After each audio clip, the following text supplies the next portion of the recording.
प्रधानमंत्री नरेंद्र मोदी G20 शिखर सम्मेलन में हिस्सा लेकर स्वदेश लौटे तो सबकी निगाहें पीएम मोदी पर थी। आतंकवाद, हेल्थ सेक्टर और तकनीकी प्रगति जैसे मुद्दों पर पीएम मोदी भारत का पक्ष रखा।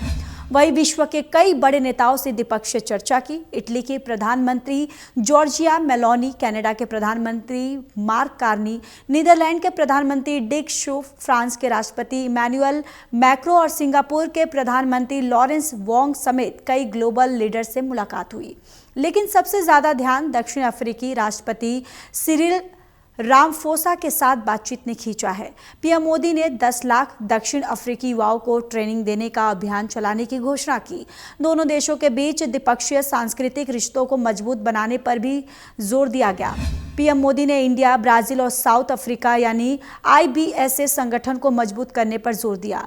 उसके बाद भारत साउथ अफ्रीका द्विपक्षीय बातचीत हुई। भारत आज G20, ब्रिक्स और SCO जैसे प्रभावशाली वैश्विक मंचों का प्रमुख सदस्य है। इन मंचों के लिए भारत वैश्विक अर्थव्यवस्था, सुरक्षा और कूटनीति में बड़ी भूमिका निभा रहा है।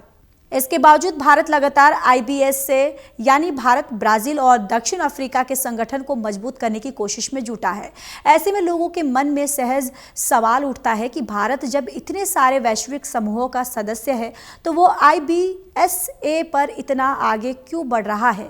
असल में इसके पीछे गहरी रणनीति है जिसे मोदी सरकार बड़ी चतुराई से अंजाम दे रही है। दरअसल ब्रिक्स और SCO में चीन का प्रभाव काफी ज्यादा है। कई बार इन मंचों पर एजेंडा चीन और रूस की प्राथमिकताओं को ध्यान में रखकर बनता है।